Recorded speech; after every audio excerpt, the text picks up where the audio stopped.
He had everything except humility, until a cat appeared at his party. Charleston, South Carolina was known for its historic charm, cobblestone streets, and genteel hospitality. But in the affluent neighborhood of south of Broad, where antebellum mansions stood like crown jewels along the Battery, Lawrence Whitmore's residence outshone them all, particularly on this crisp October evening. The Georgian-style mansion glowed against the twilight sky, its windows ablaze with warm light that spilled onto the manicured gardens. Valets in pressed uniforms guided luxury vehicles through the circular driveway, while a string quartet played softly from the veranda. Inside, Charleston's elite mingled beneath crystal chandeliers, their laughter harmonizing with the gentle clink of champagne flutes. Lawrence Whitmore, investment mogul and the evening's host, moved through the crowd with practiced ease. At 58, he cut an impressive figure, tall and distinguished, with silver-streaked dark hair and the confident posture of a man accustomed to commanding attention. His tailored Italian suit cost more than what most people in Charleston earned in a month, but such details mattered to Lawrence. Appearance, after all, was everything. "Lawrence, the Charleston Business Journal just named you Entrepreneur of the Year," called out a city councilman, raising his glass. "That's the third time, isn't it?" Lawrence offered a modest smile that didn't quite reach his eyes. "Fourth, actually. But who's counting?" Everyone laughed, knowing full well that Lawrence was counting meticulously. His home office walls were lined with awards, his investment firm had broken records across the Southeast, and his portfolio was diverse enough to weather any economic storm. Lawrence Whitmore had built himself into a legend, and tonight's charity gala, benefiting an arts foundation he chaired, was simply another opportunity to cement his legacy. "Mr. Whitmore," said a young reporter from the local newspaper, notepad in hand, "how does it feel to host the most anticipated social event of the season?" Lawrence took a measured sip of his scotch before answering. "When you've worked as hard as I have, you learn that excellence isn't accidental. This event, like everything I do, was planned to the smallest detail." What Lawrence didn't mention was the emptiness that had taken residence in his chest 3 years ago, when his wife Catherine had left him. The divorce had been quiet but devastating. She'd cited his pathological need for control and inability to value anything that didn't have a price tag. Their son, James, now in his second year at Yale, barely spoke to him anymore. But tonight wasn't about dwelling on losses. Tonight was about showcasing wins. "If you'll excuse me," Lawrence said to the reporter, spotting the mayor entering the foyer. "Duty calls." As Lawrence navigated the crowd, he mentally reviewed the evening's agenda. The live auction would begin at 9, followed by his keynote speech at 9:45. By 11, the most important guests would be sufficiently impressed, and the others would be just tipsy enough to pledge generously to next year's foundation efforts. Everything was proceeding exactly as planned, until it wasn't. The first sign of disruption was a murmur from the conservatory, where the grand piano had been positioned for the evening's entertainment. Then came scattered laughter, followed by the unmistakable flash of cell phone cameras. Lawrence excused himself from his conversation with a banking executive and made his way toward the commotion. What he saw stopped him mid-stride. Perched regally atop his $175,000 Steinway grand piano was a scrawny gray cat. The animal wasn't particularly impressive, thin, with dull fur and a slight limp when it repositioned itself. But it had two remarkable features: a distinctive white mark shaped like a diamond on its forehead, and penetrating amber eyes that seemed to evaluate everything they surveyed. Those eyes now fixed directly on Lawrence.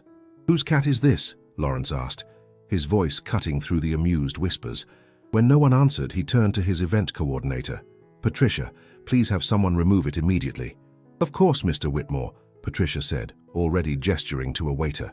"Poor thing looks half-starved," commented Eliza Rutledge, one of Charleston's most prominent philanthropists. She was in her 70s and spoke with the unfiltered honesty of someone who had nothing left to prove. Maybe he smelled all this fancy food and decided to invite himself. More chuckles rippled through the crowd. Lawrence felt heat rising up his neck. He wasn't accustomed to being the object of amusement. "Perhaps we should set a place for him," joked someone else, and the laughter grew. The cat remained perfectly still, its amber gaze never leaving Lawrence's face. There was something unsettling about its composure, as though it belonged here more than some of the invited guests. "Careful now," Lawrence said to the waiter who approached with gloved hands. "That piano cost more than your annual salary." The waiter faltered, and Lawrence immediately regretted his words. It wasn't like him to be openly unkind to staff, regardless of what he might think privately. The cat had rattled him, thrown him off balance. With surprising dignity, the cat allowed itself to be lifted from the piano. It didn't struggle or hiss, it simply maintained that unnerving eye contact with Lawrence until it was carried away through the side door leading to the gardens. "Well," Lawrence said, attempting to reclaim control of the moment, "shall we continue with the evening?" But the damage was done. For the remainder of the night, guests kept glancing toward the piano, as if hoping for an encore appearance. Lawrence overheard snippets of conversation about the piano cat and noticed people showing each other video clips on their phones. His perfectly orchestrated event had been hijacked by a stray animal. Later, after the last guest had departed and the catering staff was clearing away evidence of the evening, Lawrence stood alone in his expansive living room, scotch in hand. The house felt particularly empty tonight. He walked to the window and looked out across the immaculate gardens, illuminated by strategically placed landscape lighting. There, sitting just beyond the pool area, was the cat. It was watching the house, as still as a statue, except for the occasional flick of its tail. "It's still out there," Lawrence said to Mrs. Reynolds, his housekeeper of 15 years. "Poor thing's probably hungry," she replied, her tone suggesting a solution that Lawrence had no intention of providing. "It's a stray, Mrs. Reynolds. If we feed it, it'll never leave." "Would that be so terrible, sir? This house could use some life in it." Lawrence shot her a look that would have silenced any of his employees, but Mrs. Reynolds had known him too long to be intimidated. "Just saying, sir. Might be nice to have something around here that doesn't care about stock portfolios or social standing." Lawrence didn't respond. He watched the cat until Mrs. Reynolds had finished her work and bid him good night. Even after he turned out the lights and climbed the grand staircase to his bedroom, Lawrence couldn't shake the image of those amber eyes, assessing him with unsettling clarity. For the first time in years, Lawrence Whitmore felt judged and found wanting, by a stray cat, no less. The thought was so absurd that he almost laughed aloud in his empty bedroom. Almost. Before we continue with the story, I want to ask you for something very special. Please subscribe to the channel, give this video a like, and leave a comment. Every single action makes a difference and helps our project grow. Outside, a soft autumn rain began to fall over Charleston, and Lawrence wondered briefly if the cat had found shelter. He pushed the thought away and poured himself another drink. It wasn't his concern. By morning, the animal would be gone and Lawrence could return to his carefully controlled life. But as he drifted off to sleep, the memory of those amber eyes followed him into his dreams, along with something he hadn't felt in a very long time: doubt. The cat, meanwhile, had found a dry spot beneath the garden pavilion. It curled into itself, conserving warmth, its gaze still fixed on the darkened mansion. Like Lawrence, it was alone. Unlike Lawrence, it seemed perfectly at peace with its solitude. The rain fell steadily through the night, washing away the last traces of the evening's gathering and preparing the garden for whatever might come with the dawn. Lawrence woke the next morning to clear skies and the comforting routine of a Tuesday. Mrs. Reynolds had arrived at 7, as always, brewing his preferred dark roast coffee and preparing the steel-cut oats he ate every weekday. By 8, Lawrence was in his home office, reviewing Asian market closings and preparing for his 9:30 conference call with investors in New York. It wasn't until he glanced out the window during a particularly tedious explanation of quarterly projections that Lawrence spotted it, the cat from the previous night, sitting motionless by the garden gate. "Excuse me," Lawrence said, interrupting his CFO mid-sentence. "There's something I need to address. Let's reconvene at 11. He ended the call before anyone could object and walked briskly to the French doors leading to the rear garden. The cat didn't move as he approached, though its amber eyes tracked his every step. "You're still here," Lawrence said, feeling oddly self-conscious speaking to an animal. "Don't you have somewhere to be?" The cat blinked slowly, then began grooming its front paw with meticulous attention. Up close, Lawrence could see that it was indeed thin, though not severely malnourished. Its grey coat, while not lustrous, was relatively clean. The white diamond-shaped mark on its forehead stood out starkly against the grey fur, giving the cat a distinguished appearance despite its obvious status as a stray. Mrs. Reynolds appeared at Lawrence's side with a steaming mug of coffee. "He came back, I see." "It appears so. Shall I put out some water for him, Mr. Whitmore?" Lawrence wanted to refuse, to maintain the boundary between his orderly world and this unpredictable element. But something in the cat's demeanor, its patience, its self-sufficiency, made him hesitate. "Fine," he said finally. "Water only. I don't want to encourage it to stay." Mrs. Reynolds smiled knowingly. "Of course, sir." Throughout the day, Lawrence found himself checking the garden periodically.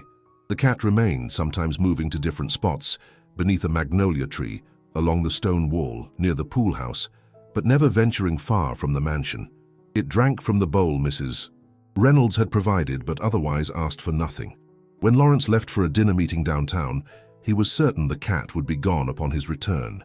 Yet there it was when his car pulled into the driveway at 9:30, sitting beneath the security light as if waiting specifically for him.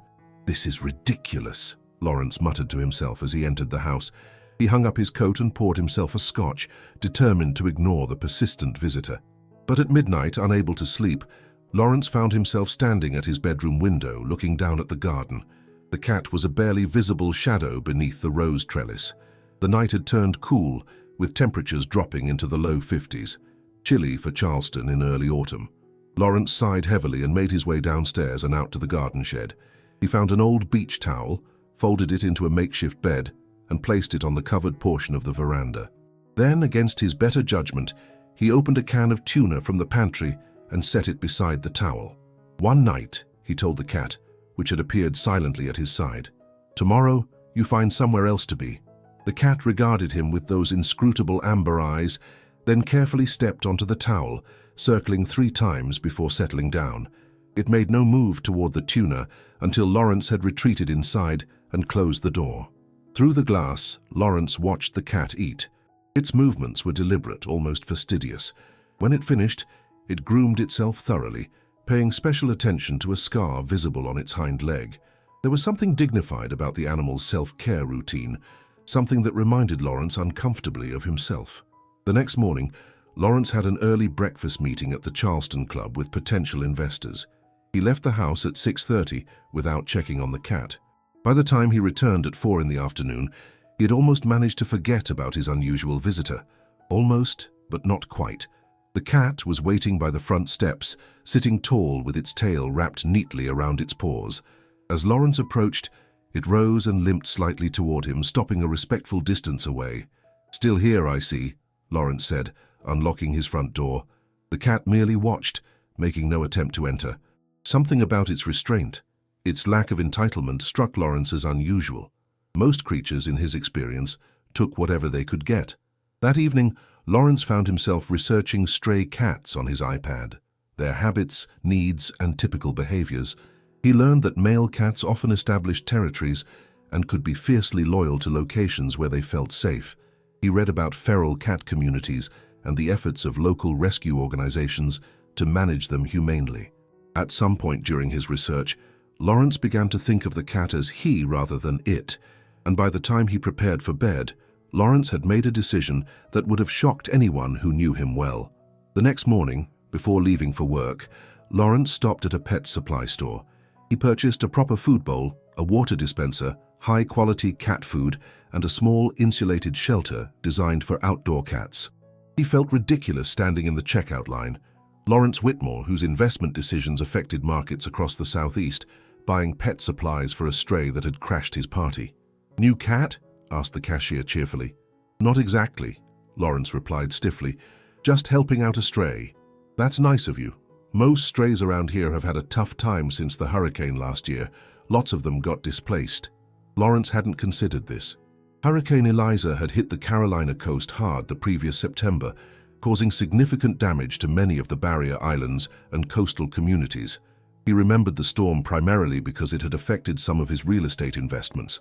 "Does the cat have a name?" the cashier persisted. "No," Lawrence said quickly. Then, almost without thinking, he added, "Well, Vesper, I suppose." Vesper?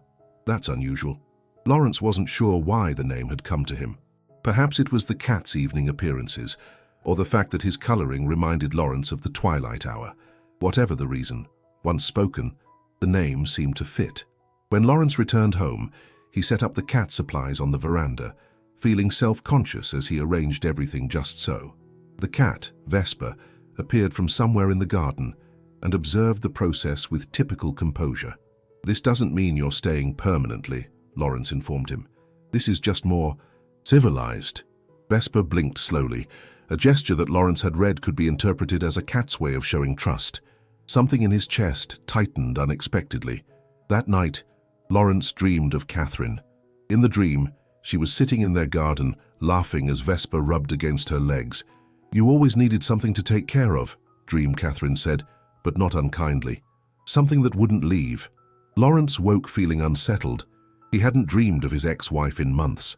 He got up and went to the window, half expecting Vesper to be gone, a brief interlude in Lawrence's otherwise predictable life.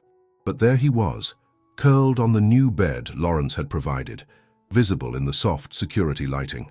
Lawrence found himself oddly relieved. Over the next week, a routine developed. Vesper would be waiting on the veranda when Lawrence left for work each morning. When Lawrence returned in the evening, the cat would materialize from whatever part of the garden he'd been patrolling, acknowledging Lawrence with a slow blink before following him at a respectful distance to the door. Lawrence still maintained that this was a temporary arrangement. He told Mrs. Reynolds as much when she commented on the growing array of cat supplies on the veranda. But as days turned into weeks, he found himself increasingly aware of Vesper's patterns and preferences. Vesper liked to sit beneath the magnolia tree in the afternoon sun. He was fastidious about grooming, especially after eating. He moved with caution due to his old injury, but could be surprisingly quick when startled by garden wildlife. And most notably, he seemed to watch Lawrence through the windows, tracking his movements from room to room with those unnerving amber eyes. One evening in late October, Charleston was hit by an unseasonable thunderstorm. Lawrence sat in his study, reviewing contracts as rain lashed against the windows and thunder shook the old mansion's foundations. A particularly violent crack of lightning illuminated the garden, and Lawrence caught sight of Vesper's shelter being blown across the lawn by a strong gust of wind. Before he could fully process what he was doing, Lawrence was outside in the deluge, chasing after the shelter and calling Vesper's name. He found the cat huddled beneath a garden bench, soaking wet and trembling slightly. "Come here," Lawrence said, crouching down. To his surprise, Vesper emerged from his hiding place and allowed Lawrence to gather him into his arms. The cat was surprisingly light, his wet fur clinging to a frame that felt fragile despite its dignity. Lawrence carried Vesper into the house, ignoring the water dripping onto his imported marble floors. In the kitchen, he wrapped the cat in a clean towel and dried him with unexpected gentleness. "Just for tonight," Lawrence said, more to himself than to Vesper, "until the storm passes." Vesper regarded him with what Lawrence could only interpret as gratitude, then began to purr, a rusty, unpracticed sound as though it had been a long time since the cat had anything to purr about. That night, Vesper slept on a cushion in the corner of Lawrence's bedroom. And in the morning, when Lawrence woke to find the cat still there watching him with those amber eyes, he didn't immediately insist on returning him to the garden. Instead, Lawrence did something he hadn't done in years. He changed his plans. He called his office and informed them he would be working from home. Then he sat on the edge of his bed and extended his hand toward Vesper. After a moment's consideration, the cat stepped forward and pressed his head against Lawrence's palm. It was a small gesture, simple, unremarkable to anyone who might have witnessed it. But for Lawrence, it marked the beginning of a shift he couldn't yet name, a hairline fracture in the carefully constructed fortress of his solitude. Outside, the storm had passed. The garden glistened in the morning sunlight, freshly washed and ready for a new day. Inside, something equally new was taking root, fragile as a seedling, but persistent as life itself. And Vesper, with the patience of a creature accustomed to waiting, settled in to watch it grow. By mid-November, Vesper's presence in Lawrence's life had evolved from temporary inconvenience to established fact. The cat now divided his time between the garden, his self-appointed territory, and the house where Lawrence had reluctantly provided additional accommodations, a plush bed in the sunroom, a set of ceramic food and water bowls in the kitchen, and a discreet litter box tucked away in the mudroom. "I've never seen you take to an animal before," Mrs. Reynolds observed one morning as she prepared Lawrence's breakfast. Vesper sat on a nearby stool, watching the process with his usual attentiveness. "I haven't taken to him," Lawrence replied defensively. "I'm simply being humane." Mrs. Reynolds suppressed a smile. "Of course, sir. Very humane indeed to buy organic cat food and that heated bed I noticed in the sunroom." Lawrence changed the subject, but her comment lingered. Was he becoming sentimental in his middle age, or was there something specific about Vesper that had penetrated his carefully maintained emotional distance? The truth, which Lawrence was not yet ready to acknowledge fully, was that Vesper provided something his wealth and success could not: uncomplicated companionship. The cat asked for little beyond basic care and gave something invaluable in return, a presence that expected nothing of Lawrence except his authentic self. On a chilly Saturday morning, Lawrence sat at his desk reviewing quarterly projections when his phone buzzed with a text message. It was from his son, James, in Charleston for Thanksgiving break. Mom suggested I reach out. Dinner sometime? Lawrence stared at the message, an unexpected tightness in his throat. James hadn't been home since Christmas the previous year, and that visit had been stilted and brief. Their last conversation had ended poorly, with James accusing Lawrence of caring more about his legacy than his family. Dinner would be great. When works for you? Lawrence texted back, trying to keep his tone casual. Tomorrow night? There's a new place on King Street everyone's talking about. Lawrence hesitated. Sunday evenings were when he typically prepared for the week ahead, reviewing reports and setting priorities. But something, perhaps Vesper's unwavering gaze from the corner of his office, made him reconsider his routine. Sunday works. 7 p.m. See you then. Lawrence set down his phone and looked at Vesper. My son's coming to dinner tomorrow, he said aloud, feeling slightly foolish for talking to a cat. It's been a while. Vesper stretched languorously and hopped onto the windowsill, his attention caught by a cardinal in the garden. The cat's ability to be fully present in each moment, neither dwelling on past conflicts nor anxiously anticipating future ones, struck Lawrence as a skill he himself had never mastered. The next evening, Lawrence arrived at the restaurant 15 minutes early, as was his habit. Sussex was indeed the new hotspot in Charleston's culinary scene, with a 3-month waiting list for reservations. Lawrence had pulled strings to secure a table, of course, one of the perks of his position in the city's business community. James arrived precisely on time, looking both familiar and strange to Lawrence's eyes. At 20, his son had Catherine's warm brown eyes and Lawrence's height and build. But there was a confidence to his movements that hadn't been there at Christmas, a self-assurance that both pleased and unnerved Lawrence. You look well, Lawrence said, after they had been seated at a prime table near the window. Thanks. Yale agrees with me. James studied the menu briefly. How are you doing? The house must seem pretty empty. The question caught Lawrence off guard. In their infrequent phone calls, James rarely asked personal questions, sticking instead to academic updates and polite inquiries about Lawrence's business. It's quieter, Lawrence admitted, though I recently acquired a cat, or rather, he acquired me. James looked up from the menu, surprised. A cat? You hate pets. I never said I hated them. I simply never saw the point. Lawrence paused, unsure why he felt defensive. This one's different. He showed up at a fundraiser and refused to leave. A small smile played at the corners of James's mouth. Sounds like he knew exactly what he was doing. Dinner progressed more easily than Lawrence had anticipated.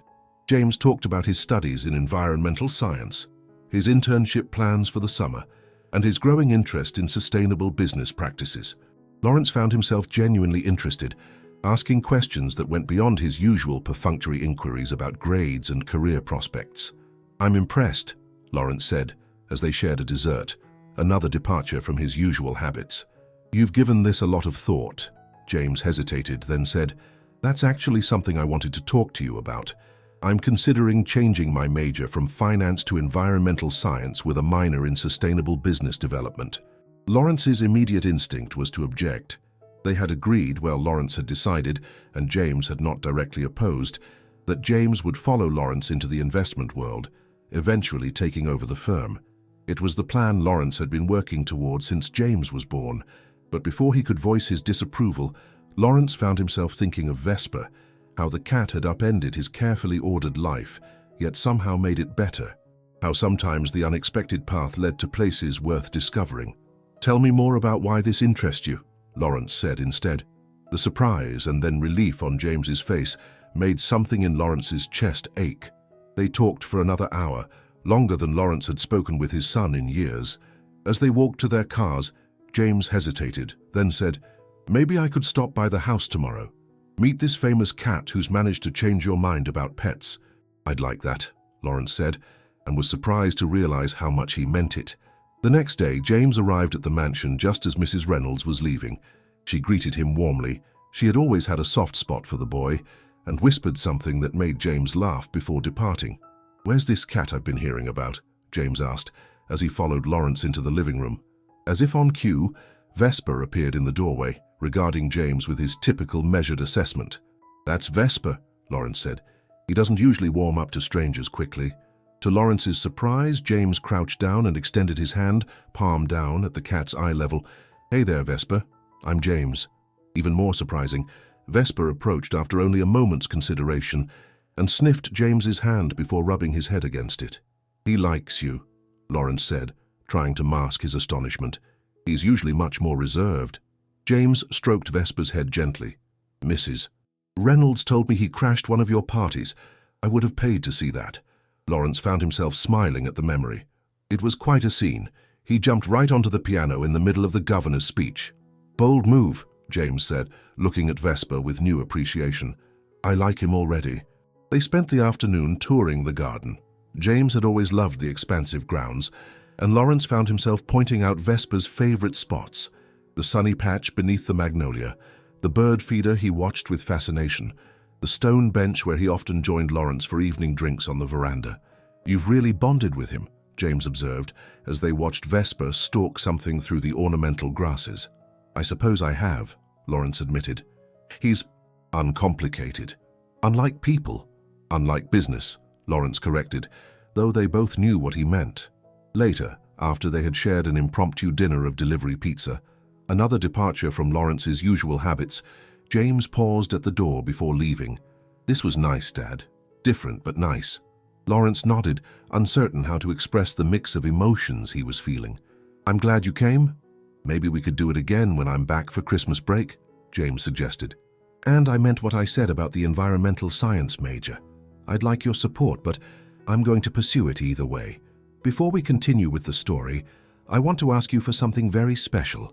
Please subscribe to the channel, give this video a like, and leave a comment. Every single action makes a difference and helps our project grow." 5 months ago, Lawrence would have seen this as defiance. Tonight, looking at his son's determined expression, so similar to his own, he recognized it as something else: independence. The same quality he had always prized in himself, he had somehow failed to nurture in his son. "I'll support whatever path you choose," Lawrence said, surprising them both. "Just promise you'll put the same dedication into it that you would have given to finance." James's smile was worth whatever plans Lawrence was relinquishing. "Deal." After James left, Lawrence found Vesper waiting on the bottom step of the grand staircase.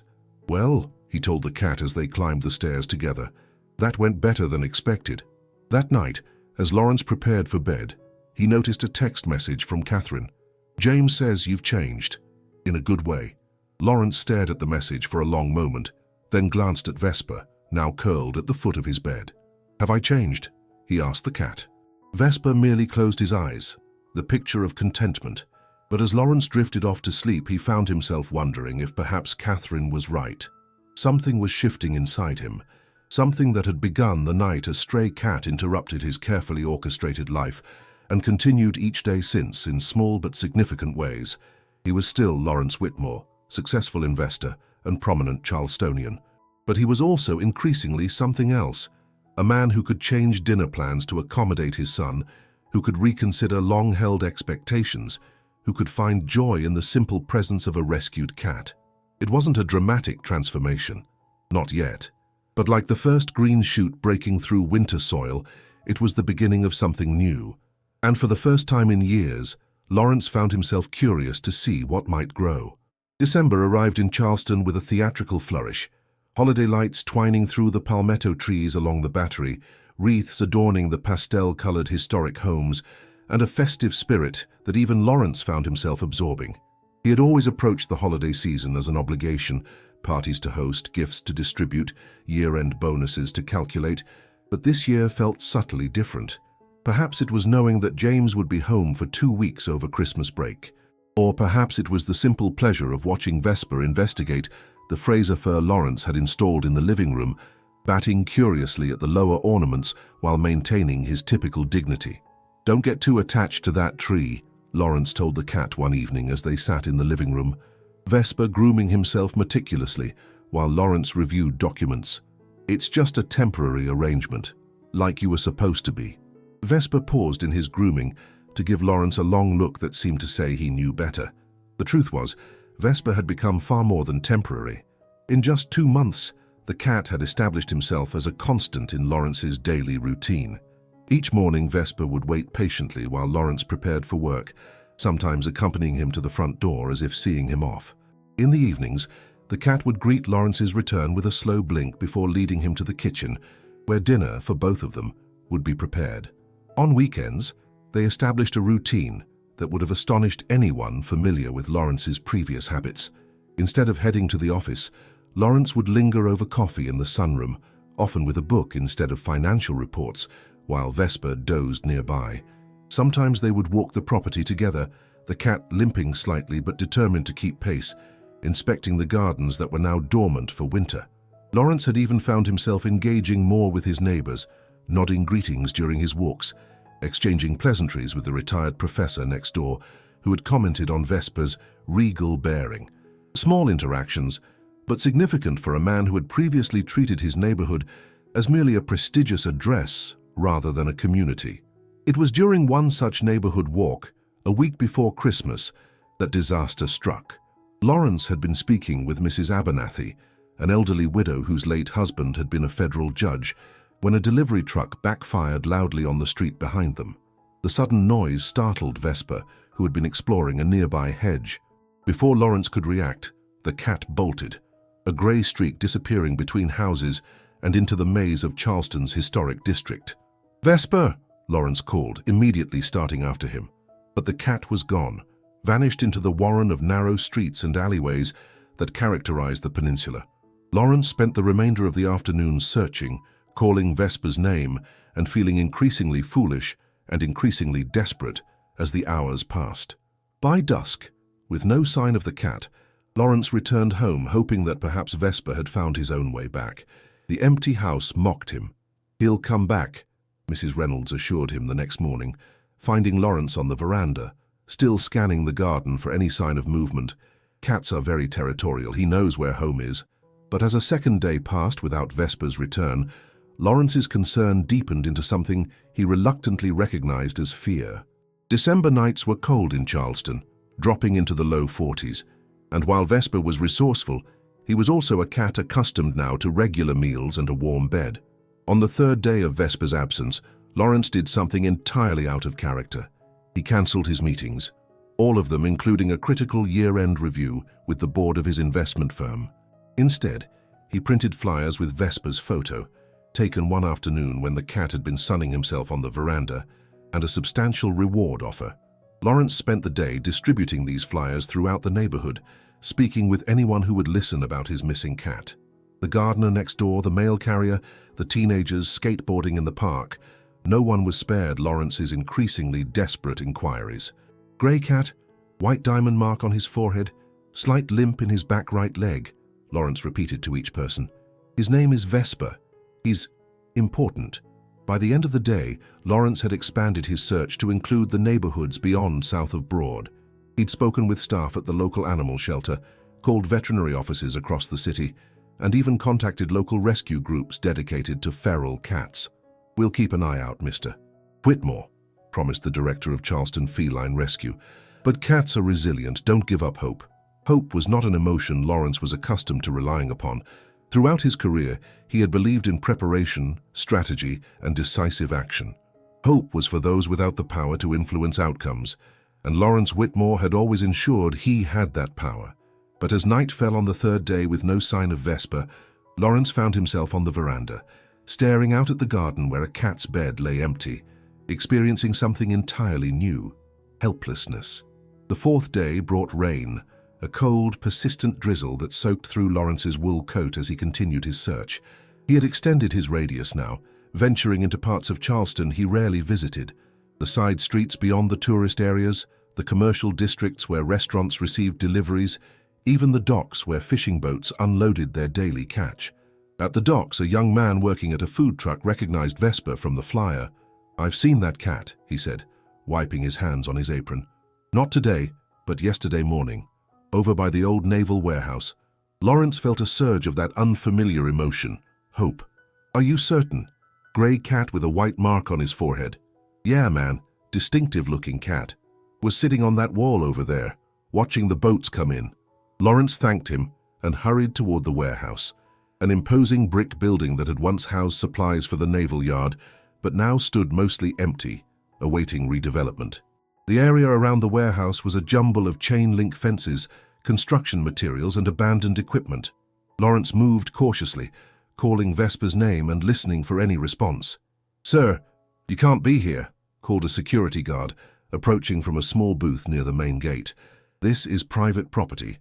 Lawrence, who typically responded to such challenges with either irritation or the swift deployment of his influence, found himself doing something entirely unexpected. He appealed to the man's empathy. "My cat is missing," he explained, showing the flyer. "Someone saw him here yesterday. He's been gone for 4 days now, and with this weather..." Lawrence's voice faltered, the emotion in it surprising even himself. The guard studied the flyer, then Lawrence's face. "Grey cat with a diamond mark. Think I might have seen him around the backside of the warehouse. Cats sometimes get in through the loading bay doors. There's a gap in one of them.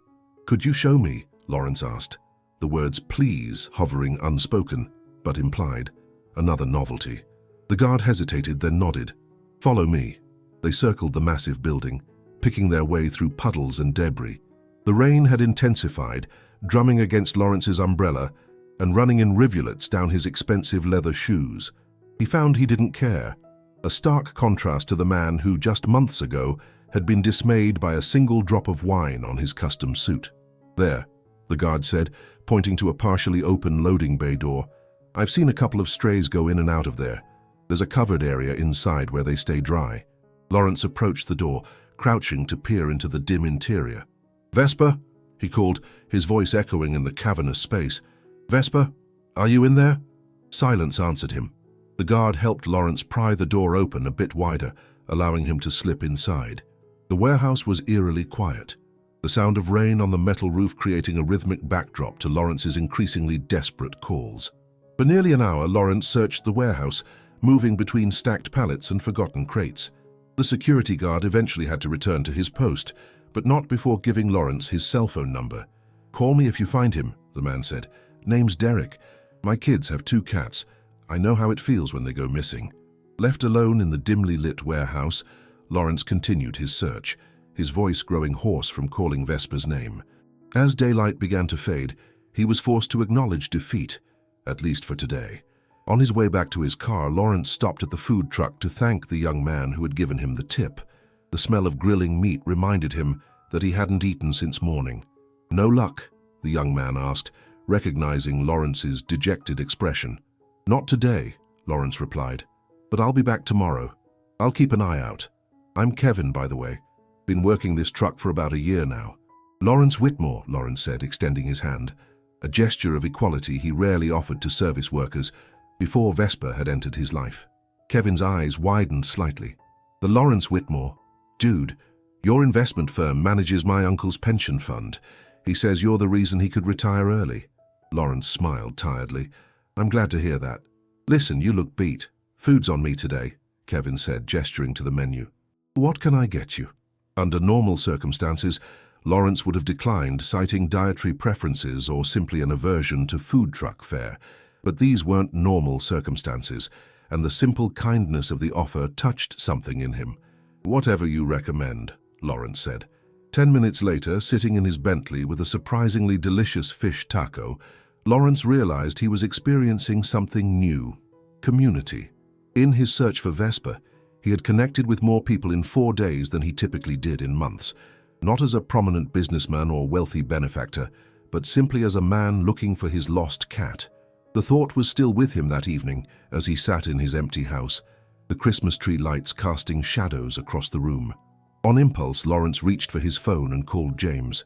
"Dad, everything okay?" James answered, clearly surprised by the late-night call. "Vesper's missing," Lawrence said without preamble. "He's been gone for 4 days now." "Oh no," James said, his concern evident even through the phone. "Have you checked with the animal shelter? Posted flyers?" Lawrence explained everything he had done. the words spilling out as he described his search, the people he'd met, the leads that had gone nowhere. "I'll be home day after tomorrow," James said when Lawrence finally ran out of words. "I can help you look. We'll find him, Dad." "I hope so," Lawrence said softly. "I miss him." The admission hung in the air between them, simple, honest, unguarded. Lawrence couldn't remember the last time he had expressed such straightforward emotion to his son. "I know," James replied. "Get some rest. I'll see you soon." After they hung up, Lawrence sat in silence, contemplating the emptiness of his house. It amazed him how the absence of one small creature could create such a profound void. He had lived alone for years after Catherine left, yet had never felt this specific quality of loneliness, the loneliness of missing not just company, but a particular presence, a specific connection. The next day brought more rain and fewer leads. Lawrence returned to the warehouse and expanded his search to the surrounding blocks, but without success. By late afternoon, cold and discouraged, he found himself back at the food truck, accepting another meal from Kevin. "My shift ends at 6, Kevin told him. "If you want, I can help you look for a bit before I head home." Lawrence was touched by the offer. "That's very kind, but you must have plans." Kevin shrugged. "Nothing that can't wait. Besides, everyone around here has been talking about the missing cat. People want to help." "People want to help find a stray cat?" Lawrence asked, genuinely puzzled. "Not just any stray cat," Kevin corrected. "Your cat. The way you've been out here every day in this weather, people notice that kind of dedication. Makes them want to be part of the story, you know?" Lawrence didn't know, not really. He had spent most of his adult life cultivating professional respect rather than personal connections. The idea that strangers would care about his search for Vesper was both surprising and oddly comforting. True to his word, Kevin joined Lawrence after his shift ended. They searched the docks methodically as darkness fell, Kevin's knowledge of the area proving invaluable as he pointed out likely hiding spots for a cautious cat. "Cats are creatures of habit," Kevin explained as they checked beneath a row of wooden pallets. "If he was here yesterday, chances are he's still nearby." They were about to call it a night when Lawrence's phone rang. Derek, the security guard from the warehouse. "Mr. Whitmore? I think I might have seen your cat. There's an old storage shed behind the warehouse. I just did my rounds and caught a glimpse of something moving in there." Lawrence and Kevin hurried back to the warehouse, meeting Derek at the security booth. The guard led them to a small outbuilding, partially hidden behind stacks of shipping materials. "In there," Derek said, pointing his flashlight toward the dilapidated structure.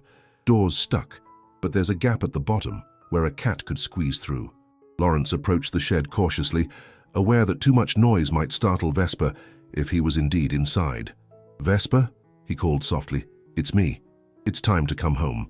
Nothing happened for a long moment. Then, from inside the shed came a sound that made Lawrence's heart leap. A faint, distinctive meow. "That's him," Lawrence said, his voice thick with emotion. "That's Vesper." Together, the three men managed to pry the rusted door open just enough for Lawrence to squeeze through.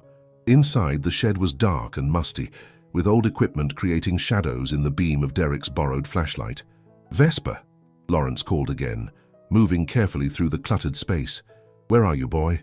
A soft sound from the far corner drew his attention. Lawrence directed the flashlight beam toward it and felt his breath catch. There, huddled beneath an old tarp, was Vesper. The cat looked thinner than when Lawrence had last seen him, and his fur was matted in places, but those amber eyes were unmistakable, as was the white diamond mark on his forehead. "I found you," Lawrence whispered, crouching down. "I've been looking everywhere." Vesper didn't move immediately, regarding Lawrence with what seemed like caution.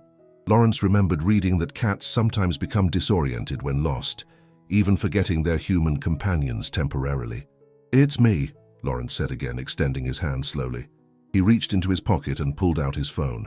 On impulse, he played a recording he had made weeks ago, the sound of the classical piano piece that had been playing the night Vesper first appeared at his party.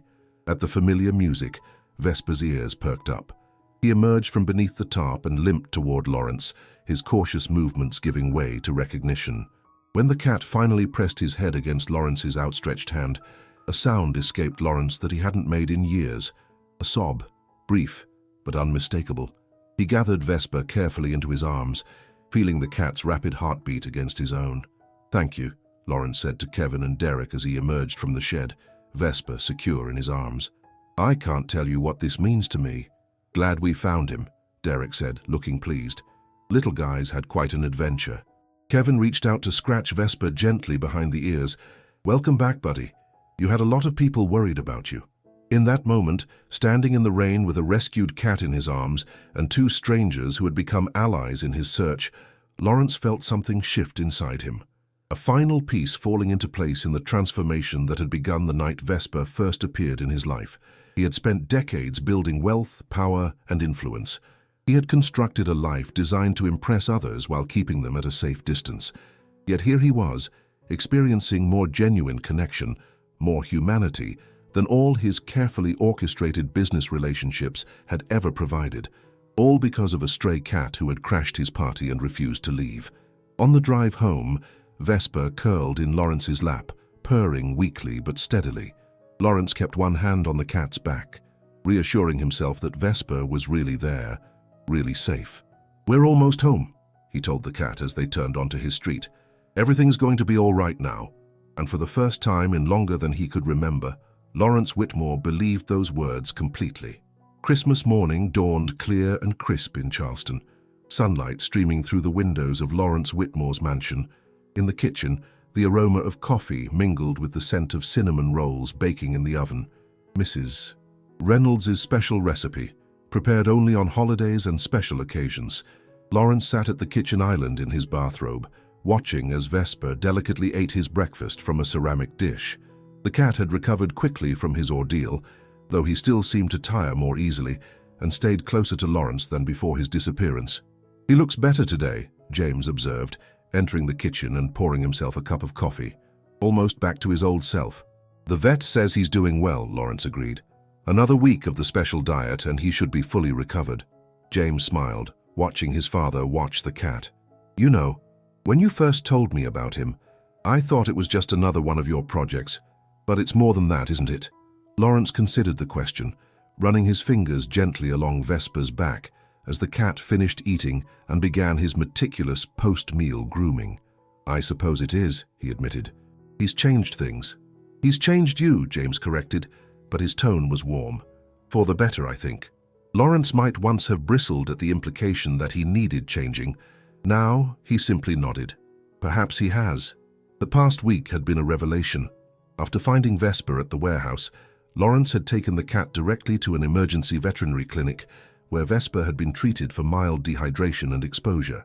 The veterinarian had remarked on the cat's resilience, and after examining his old injury and the distinctive scar on his hind leg, suggested that Vesper had likely been someone's pet at some point before becoming a stray. "Cats like this don't usually survive long on their own," the vet had explained. "The fact that he's in relatively good health despite his injury suggests he's either extraordinarily resourceful or has had human help along the way." The thought of Vesper navigating life on his own, perhaps losing a home before finding his way to Lawrence's garden, had affected Lawrence deeply. It reminded him uncomfortably of his own journey, the emotional walls he had built after Catherine left, the distance that had grown between him and James, the carefully constructed solitude he had mistaken for independence. In the days following Vesper's return, Lawrence had made several decisions that would have been unthinkable just months before. First, he had delegated much of the year-end work at his firm, choosing instead to spend time at home during James's visit. This had raised eyebrows among his executive team, but had resulted in something unexpected. His CFO, Helen, had handled the responsibilities with such skill that Lawrence was now considering a more permanent restructuring of duties. Second, he had cancelled his usual attendance at the exclusive New Year's Eve gala at the Charleston Yacht Club, an event he had never missed in 15 years, and instead accepted an invitation from Kevin, the food truck worker, to attend a community celebration at the harbor. The decision had left his social secretary speechless. And third, perhaps most significantly, Lawrence had reached out to Catherine. The conversation had been brief but civil, the first time they had spoken directly, rather than through lawyers or regarding James, since the divorce was finalized. "Vesper's quite the miracle worker," Mrs. Reynolds commented as she removed the cinnamon rolls from the oven. "I haven't seen you in pajamas at the breakfast table since James was in elementary school." Lawrence accepted the gentle teasing with a smile. "It would appear I'm becoming less predictable in my old age." "About time," James said, helping himself to a warm roll. Predictable was getting boring. After breakfast, they moved to the living room for the modest gift exchange Lawrence had arranged. In previous years, Lawrence's gifts to James had been extravagant, but impersonal. Expensive watches, designer clothing, the latest technology. This year, guided by a new understanding of what mattered, he had chosen differently. James unwrapped the small package Lawrence handed him with curiosity. Inside was a vintage compass in a wooden case, the brass tarnished with age. "It belonged to your grandfather," Lawrence explained. "My father carried it during his time in the Merchant Marines. He gave it to me when I left for college, but I think he would have preferred that you have it now." James looked up, clearly moved. "You never talk about Grandpa." "No," Lawrence agreed. "I should have. He was a good man, stubborn, principled, and far more concerned with character than status. You remind me of him sometimes." James ran his fingers over the compass. "Thank you, this means a lot." "There's something else," Lawrence continued. "I've been thinking about your interest in environmental science and sustainable business practices. I'd like to establish a foundation, with you as a director if you're willing, focused on developing green technologies and supporting conservation efforts here in the Low Country." James stared at him, astonished. "Are you serious? That would be incredible. But what about the firm? I thought you wanted me to follow in your footsteps." "I've realized recently that there are many ways to leave a worthwhile legacy," Lawrence replied, "and that perhaps the most important footsteps to follow are your own." The conversation that followed was the most honest they had shared in years. James spoke of his passion for environmental work, his desire to make a meaningful difference rather than simply accumulate wealth. Lawrence listened, truly listened, setting aside his preconceptions and allowing himself to see his son not as an extension of his own ambitions, but as an individual with his own path to forge. Throughout their conversation, Vesper moved between them, occasionally settling on one lap or the other, his presence a tangible reminder of the catalyst for Lawrence's transformation. Later that afternoon, as James went to meet friends for a few hours, Lawrence found himself alone with Vesper in the sunroom. The winter light cast long shadows across the floor as Lawrence sipped his tea, watching the cat doze contentedly on the window seat. "You know," Lawrence said aloud, "I've spent most of my life believing that success meant accumulation, money, property, influence, awards. I thought if I had enough of those things I'd be—" He paused, searching for the word. "Fulfilled, I suppose." Vesper opened one eye, regarding Lawrence with what seemed like attentive interest. "But that's not it at all, is it?" Lawrence continued. "It's not what you have. It's who you connect with, who you care for, who you allow to care for you." He reached out to stroke Vesper's head, and the cat responded with a soft purr. "I've been thinking about the warehouse," Lawrence said. "About all those people who helped me find you. Derek, Kevin, even the veterinarian who stayed late to treat you. Strangers who became, not friends exactly, but something more than strangers, connected by something that mattered." Vesper stretched languidly, then settled back into his comfortable position. "I've made a decision," Lawrence announced. "I'm going to host an event here at the house. Not a fundraiser or a networking opportunity, just a gathering. For all the people who helped search for you, and anyone else who might enjoy an afternoon in the garden. No agenda, no expectations, just community." The idea had been forming in Lawrence's mind since Vesper's return. He had always viewed his home as a showcase, a setting for strategic social events designed to enhance his position in Charleston's social hierarchy. The thought of opening it simply for the pleasure of shared company was novel and strangely liberating. The following week, as the new year began, Lawrence put his plan into action. With Mrs. Reynolds's enthusiastic assistance, he sent invitations not to Charleston's elite, but to the people who had become part of his and Vesper's story. Derek, the security guard, and his family. Kevin from the food truck. Volunteers from the animal shelter. Neighbors he had spoken with during his search. Even the veterinarian who had treated Vesper. The gathering was scheduled for a Sunday afternoon in mid-January, typically a quiet time in Charleston's social calendar. Lawrence had initially worried that few would accept, but to his surprise and gratification, almost everyone responded affirmatively, many expressing delight at the unexpected invitation. On the day of the event, Lawrence found himself experiencing an unfamiliar sensation, nervous anticipation. He had hosted countless parties over the years, all meticulously planned and executed. This was different, more personal, with no professional reputation at stake, yet somehow more important. "You look fine," James assured him as they prepared to greet the first guests. James had extended his stay in Charleston, ostensibly to help plan the new foundation, but also, Lawrence suspected, because something had shifted in their relationship, something worth nurturing. "It's not that," Lawrence replied. "I just want everyone to feel they're welcome." James smiled. "That's new." "Yes," Lawrence agreed. "It is." The afternoon exceeded Lawrence's expectations. The weather cooperated, providing sunshine and mild temperatures that allowed guests to enjoy both the house and gardens. Lawrence had arranged for simple but delicious food, including selections from Kevin's food truck, which he had hired for the occasion, and unobtrusive background music. What he hadn't arranged, what couldn't be planned, was the genuine warmth that permeated the gathering. Derek's children were delighted by the garden's hidden nooks and the model train set Lawrence had kept from James's childhood. Kevin introduced Lawrence to his uncle, the one whose pension fund Lawrence's firm managed, leading to a conversation about community investment that Lawrence found surprisingly engaging. And then there was Vesper, who seemed to understand his role as co-host. The cat moved among the guests with dignified grace, accepting gentle pets from children and adults alike, occasionally retreating to a quiet spot when the stimulation became too much, but always returning to the heart of the gathering.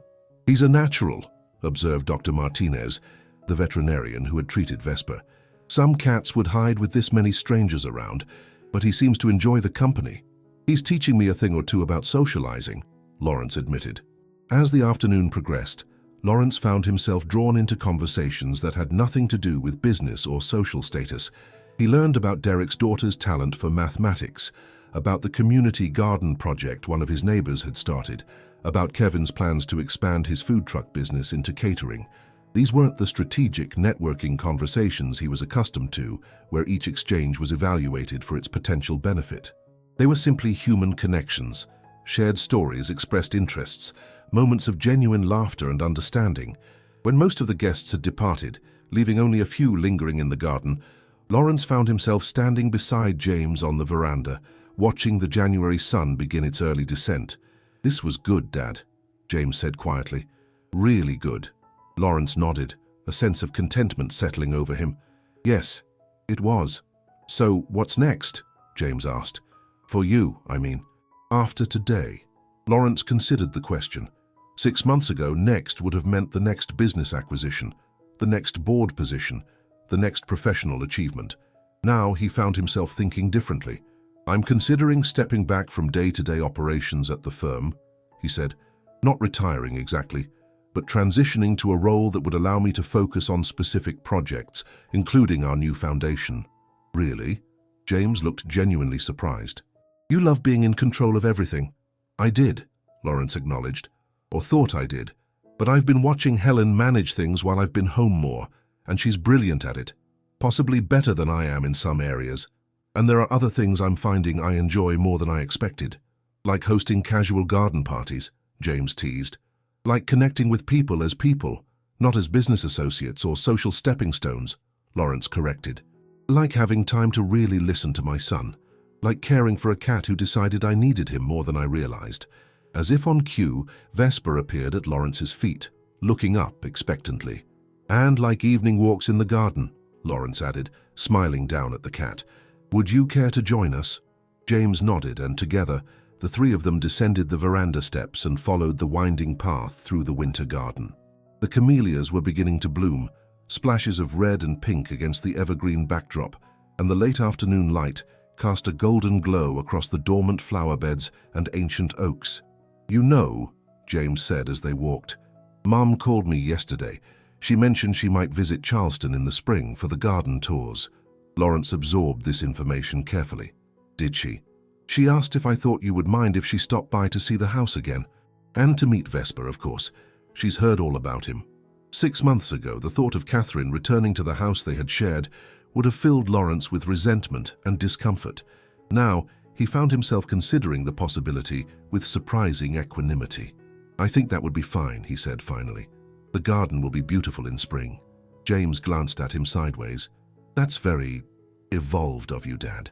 Lawrence laughed, a genuine, unguarded sound that had become more frequent in recent months. I think evolved might be giving me too much credit. Let's say I'm evolving. They completed their circuit of the garden as dusk began to settle over Charleston. Lights were coming on in neighboring homes, and the distant sound of bells from St. Michael's Church chimed the hour. Vesper, seemingly satisfied with their walk, led the way back to the house, his tail held high like a flag. Inside, the remains of the afternoon's gathering had been tidied by Mrs. Reynolds before she departed.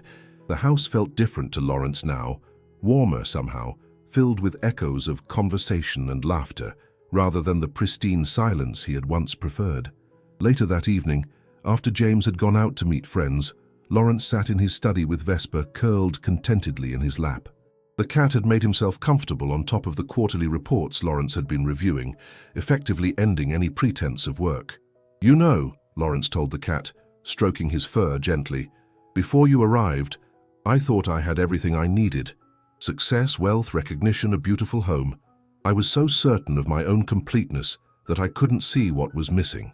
Vesper blinked slowly up at him, a gesture Lawrence now recognized as one of feline affection. "Humility," Lawrence continued softly, "the willingness to admit that perhaps I didn't have all the answers, that perhaps there were things I could learn from others, even from a stray cat who invited himself to my party and refused to leave until I got the message." Vesper stretched and repositioned himself, his purr vibrating against Lawrence's chest, a living reminder of the connection that had changed everything. Outside, Charleston continued its evening rhythms, cars passing on cobblestone streets, neighbors walking dogs, restaurants filling with diners seeking warmth and companionship on a winter night. Inside, a man who had once measured his worth by his possessions held his most valuable treasure, not the rare books lining his shelves or the art adorning his walls, but the simple, profound gift of caring for another living being. It wasn't the life Lawrence Whitmore had planned. It was, he was discovering, something far better, a life worth living, with a heart finally open to the possibilities that had always been waiting just beyond the walls he had built around himself. And it had all begun on a night not so different from this one, when a grey cat with amber eyes and a distinctive white mark had looked at a man who had everything except humility and decided he was worth saving after all. The end.